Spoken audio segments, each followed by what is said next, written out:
Welcome back to Inside Lebanon Warriors Athletics here on LebanonWarriors.com and ESP Media powered by Sidearm Sports. My name is Jason Griefer. Once again, we're joined by Lebanon Athletic Director Keith Pantling. Keith, good to talk to you once again here. We got a lot to cover here and kind of recap where we've been, where we're going over the next couple of weeks before our next episode. And let's start off with cross country here, and busy time coming up for them. Going to put some mileage in as they travel to Louisville coming up here, and also a trip to Loveland coming up as well after hosting pretty big home meet back on the 4th with some good results there. The girls defending home turf, the boys finishing runner-up. But so good momentum going in, and I'm wondering how they've utilized the off week this past week to get themselves ready for these next couple of road trips. Oh, it's good to see you again, Jason. Yeah, I think the cross country, the week off and just enjoying homecoming and things was probably at about the right time in knowing Coach and how intentional he is about their training regimen. And then also I know that I think JD Flagg had been battling a little bit of an injury, and Calvin Kilgallen, who's probably our top runner on the boys' side, has also been out. So I think it might have given them an opportunity to really get back on track and get ready to, as you mentioned, hit their stride here going into this part of the schedule and into ECCs and all that fun stuff. Obviously, you want to be peaking at the end of the year. So girls obviously continue to be crushing it. Abby Taylor, Elena Wilson, Grayson Hannah Glassmeyer, Riley McKinney. The list goes on and on, but they're just they're a machine around here. You know, we always follow them and see how they're doing, and looking forward to October racing because that's when it's for all the marbles. So yeah, we can follow them as best we can. We can't always keep up with them because they're that talented, especially on the girls' side. But the boys are showing just as good of a fight thus far in the season. Let's move on. Let's talk about your golf teams, and we'll talk about kind of both of them together here today, because by the next time we convene here on the podcast, we will already know the results from the ECC championships.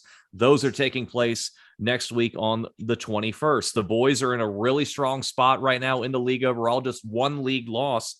And they're also going to play Turpin this coming week, who is undefeated in the league. And so it looks like it's shaping up to be really kind of a 3-horse race between Turpin, Loveland, and, of course, the Warriors.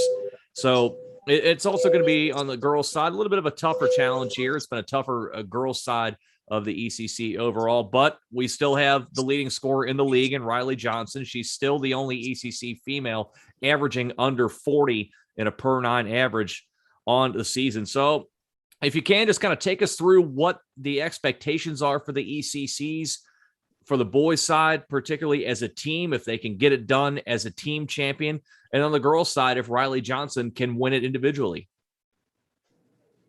Yeah, I think on the boys' side, I think there was a bit of a surprise with our early success, but I don't think within the team and the coaching staff, they were all that surprised. Obviously, they worked really hard over the offseason.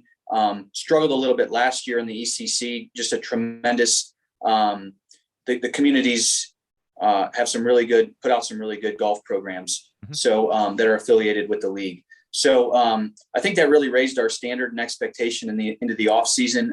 Owen Maccabee, one of the leading seniors, I think really took that to heart and got the guys out and rallied them this off season. And they've really improved their game. So as you mentioned, to sit there with just one loss in the ECC is pretty impressive. But they remain driven. And I know talking to Coach after that last match that they ended up losing, he said they were just 7 strokes off and it came down to the last hole even. So, man, they're really playing well. And then on the girls' side, they continue to improve. Junior Maya Stokes, sophomore Lindsay Donahue continue to have PRs, and Coach Russell's doing a great job. And then, as you mentioned, just having someone of that caliber to be around every day, in Riley Johnson, who's just a sophomore, but averaging a score of 38. That'll really raise the bar of those practicing around you and things like that. So they continue to progress and are having a really good year. So looking forward, as you mentioned, to seeing Riley compete on the big stage here coming up. With the way she has led the league in scoring throughout the season and continues to do so by multiple strokes, would it be a disappointment if she didn't win the individual title? I don't think so for us. Knowing Riley and her family, how competitive they are, it might be for for her because she plays a lot of competitive golf. But there's some really good golfers. I know there's two chasing her right behind from Milford that play a lot of high level golf. And so no, I don't think so. But if you ask her, I'm pretty sure she would probably say it'd be a little disappointing. So we'll see how it shakes out. Let's move on to the soccer pitch here, and let's start with the boys thus far, as they are getting things starting to ramp up a little bit more into league play coming up here, but just finishing off a four-match road trek in which they go 2-1-1, most recently a 3-2 win over Walnut Hills in league play. So that's just important there. You get a win in the league to get yourself going there. We look at the schedule and the way things are shaping out the next couple of weeks. You've got home matches with Winton Woods and Turpin scheduled up. They're near the bottom of the league. And then you've got a big road trip on the 23rd to Milford. And both teams, both Lebanon and Milford, tied at 1-1 in the league. Again, it's early, still trying to find out who's going to separate there in league play. But nevertheless, I'm wondering at this stretch with these three particular league matches, given who it is on the schedule, are the coaches looking at this stretch as we have to win all three if we want to contend for the league title, or at worst, at least take care of Winton Woods and Turpin here at home this coming week? Yeah, it's funny you say that. I saw Coach James at our football game Friday night, and we talked a little bit. The first thing we talked about was how great of a win it was at Walnut Hills last week to get that 3-2 win. I think at the time they were ranked in the top 10 in the state, and obviously ranked very highly here in the Southwest in the coaches poll. Mm-hmm. So for our kids to go on the road, they've really been playing awesome. I know Coach is really proud of them. We spent kind of the offseason talking about raising the bar, raising the expectations, getting the program to the next level in terms of culture and things. And they've really bought into what they're doing, playing some tremendous defense. Kirk Rogers doing an awesome job in net. And he talked about this week being an important week. He didn't get past this week into the Milford game and that, but yeah, Winton Woods, Turpin, and Middletown on Saturday to really take that momentum into the heart of league play. But he knows how competitive the ECC is, and I think the kids do as well. But this is, yes, definitely a really, really big week for the Warriors, and good that a bunch of the matches are at home. So, yeah, the challenge to the Warzone fans: get out and support these teams. They're gonna need your help, especially here as you can set the tone for the rest of league play since it's still early on in the season.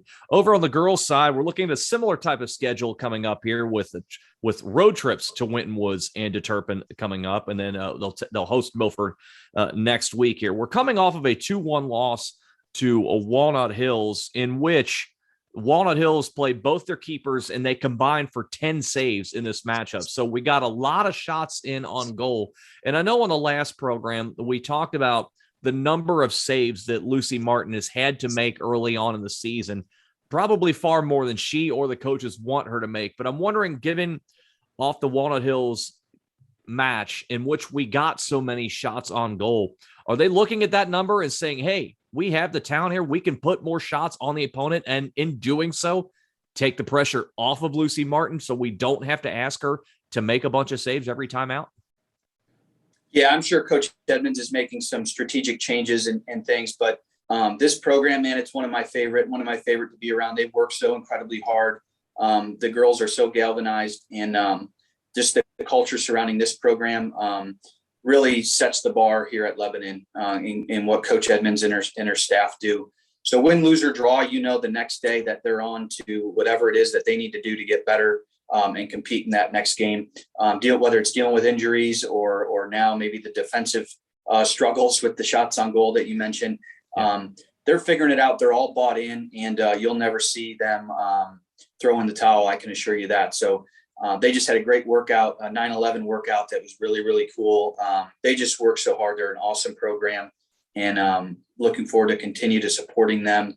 And man, they deserve some wins with how hard they work, and they'll get some big upsets and things as they head down the stretch and make a playoff push.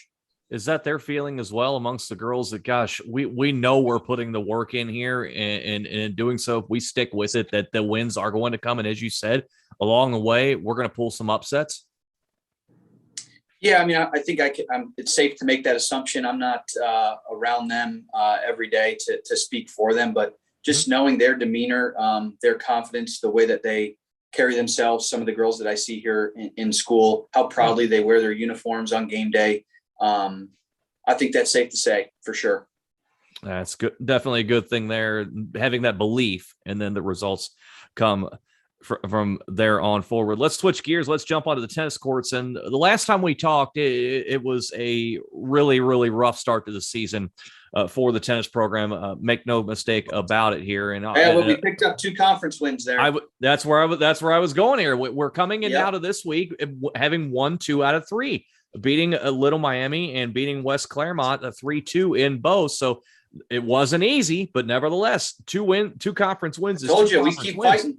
Yeah, exactly. I'm wondering, how that was for the girls now to finally see all the hard work they've been putting in is starting to pay off, and particularly in the league where they're now seeing that, hey, we may have to go to the distance, we may have to win 3-2, but we're now proving to ourselves we can win in this league, especially also given that the ECC championships are just 8 days away. Yeah, so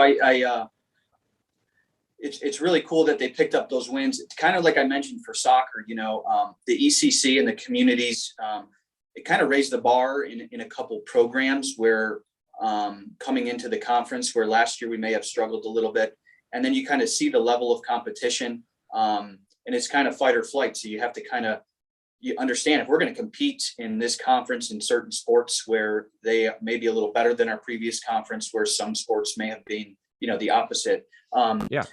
That's one of those sports that you go in. I mean, you see the Turpins and the Milfords and these guys that, tennis is ingrained in the community, and they come out and they're just elite. I think that really pushes and motivates our kids in our program and our coaches to just, set a new standard, and then they kind of see where the bar is set. So Emily Torres, Ali Andrade competing as the first singles, second singles, they've seen some elite players. And I think that's pushed them to continue to get better. And when they do that, that creates a culture for those underneath them right on down the line through the JV to continue competing and improving the program. So yeah, it's good that they can now see some of the benefits of doing that and reap some of the rewards of their hard work. They're going to have 4 matches in the next 7 days before the ECC championships. The only one being in the league will be against Loveland. You've got Xenia, Talawanda, Monroe coming up here. With the way they're playing coming in, and again, feeling better about ourselves, winning 2 out of 3 going into the stretch here. Is this week going to be about, let's keep that momentum rolling, let's keep building our confidence, or are we going to look more towards fine-tuning some of the smaller points of players' games before we get set to go to Mason on the 21st for the ECCs? Yeah, I'd have to ask Coach, but I think it's probably individual, depending on who's where with their game and how confident they are or their recent play. And he would identify maybe if it's more of a mental, approach, or if some people have some physical fine tuning to do. So, but I'm pretty sure Coach has that dialed in and he'll do what's necessary for them to be playing at their best when they head into that tournament, which is a great tournament, by the way. That venue is awesome over there at the tennis center in Mason. It's a great experience for the kids. The ECC really does it right. Absolutely. And so we'll keep an eye on that, and hopefully we can a couple of weeks here talk about the fact that we made some noise and kept that momentum going. So we'll see what happens there. Let's move on to the football field here. And I got a chance to see the team in the opener against Miamisburg, and there were a lot of moving parts and pieces here, trying to break in a new quarterback. Some key defenders were out in that one, and Miamisburg really took it to you.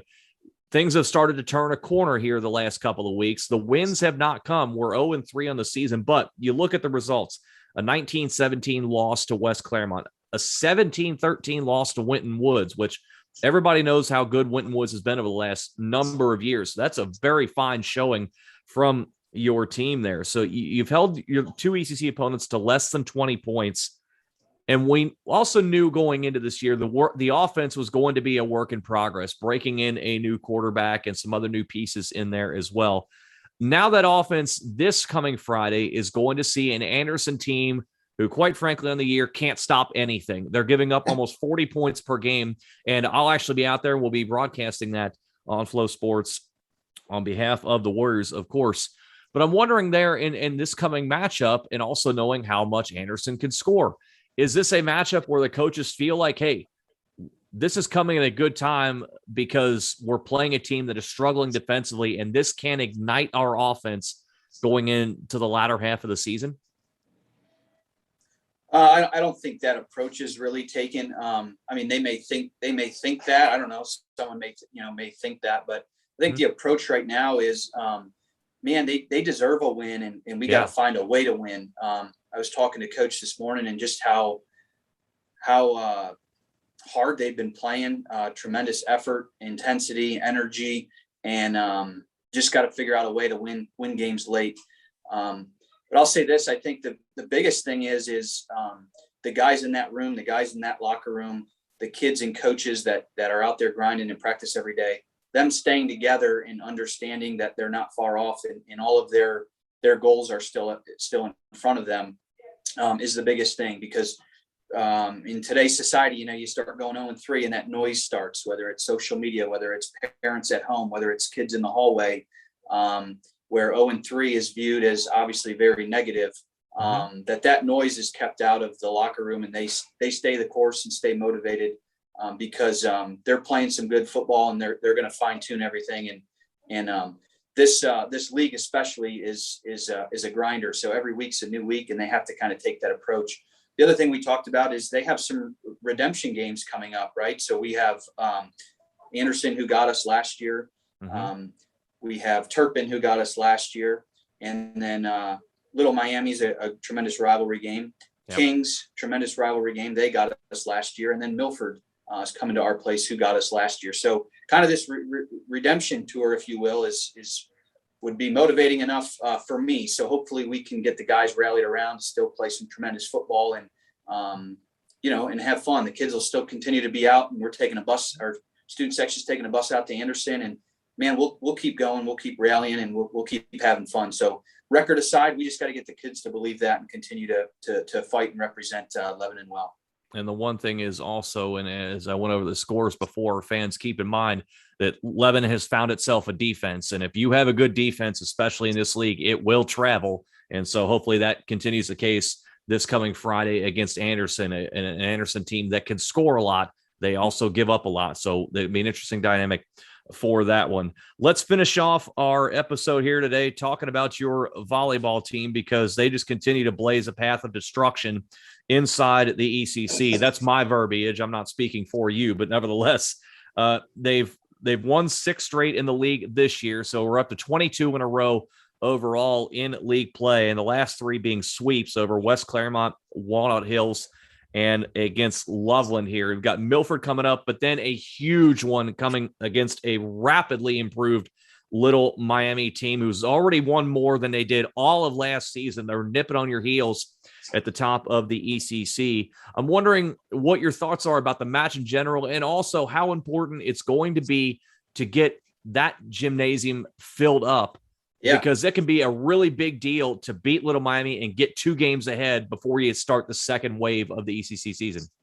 Yeah, I think it's crucial, and that's our big pink game. So we're doing some fundraising for breast cancer awareness. Our girls, our program, do a great job with Coach Bryant, and doing some really, really cool initiatives there. So I expect tomorrow to be rocking. But I know Milford's planning to have some people there today when we head out that way. And that's the thing I actually spoke with the girls the other day about, and talking to Coach Bryant, was, we have a huge target on our back, and you're going to get everybody's best game. When you run the league last year and go 16-0, and now this year starting off the way we have, that you're going to get everyone's best match. And sometimes that's the hardest thing to do, right? Is stay atop the mountain. And so we talked a lot about kind of dealing with adversity, because they haven't had a ton. So these games that are going into 5 and finding a way to finish, they're going to have to continue to do that. And so keeping the group together and staying healthy and galvanized in that locker room is really what they're focused on now, especially with a new coach coming in and a new way of doing things, and all of this newness, new group of girls, just all of those dynamics. Meanwhile, from the outside, everyone's just like, it's a machine, right? That Lebanon volleyball just wins. So there's a lot that they have to continue to focus on to play their best volleyball, and they know how big of a stretch this is. So I think they're up for the challenge, but as I mentioned, they're going to get everybody's best game. And kudos to Coach Bolton over there. I know him well at Little Miami. I knew that they were ready for the ECC. There was going to be a little bit of a transition period, but the way they train, his professionalism, that program, I knew it wasn't going to take long. And that goes for a lot of their programs over there.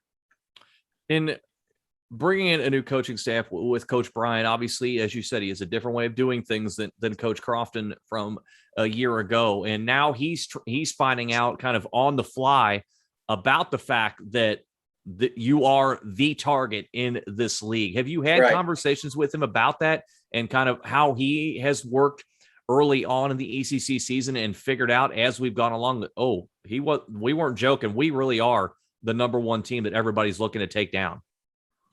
Yeah, you know what? I think he's been really impressed by the atmospheres at the games, right? Like there is volleyball is a big deal in the ECC, and everywhere you go, there's tremendous energy and things. Probably initially, right? He's focused on his team and their technique and their strategy and things. But now that you get into that grinder of the season, it's keeping the wheels on the track, keeping the girls focused, and trying to fine tune to be playing your best volleyball. So I just love the program, love watching them compete, and looking forward to tomorrow night for sure. Obviously, they head out tonight, but we'll get to see them here in town tomorrow for another big one. As it stands, though, as we're wrapping up the episode here today, it is 22 straight to start the run for Lebanon volleyball in the ECC. They'll look to continue that this coming week and in the next couple of weeks with 5 straight league matches. Keith, a lot of great stuff here. Again, really looking forward to what we're seeing over the next couple of weeks. And I don't know about you, I wouldn't have a problem in 2 weeks coming back here and talking about a couple of league champions in the process. Absolutely. But as always, I got to give a shout out to Lebanon cheerleading, the Lebanon band, Coach Lamb, who's our cheer coach, also runs our student council.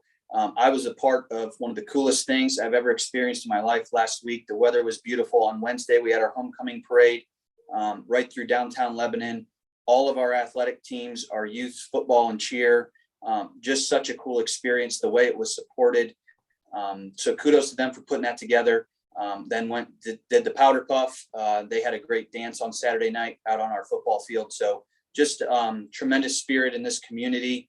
Man, it's like right out of a movie. That just this town, their love and passion for the maroon and white and everything Lebanon stands for. So cool. I was kind of bummed I didn't get to experience it last year, but it is awesome, and we're going to keep moving the needle here and continue to grow the excitement around our athletic programs. We love all the support. It's one of the more impressive in and around greater Cincinnati, that support from the Lebanon community. And we certainly appreciate their support through there and also their support here on the podcast. That is Lebanon Athletic Director Keith Pantling joining us for Inside Lebanon Warriors Athletics here on LebanonWarriors.com and ESP Media, powered by Sidearm Sports.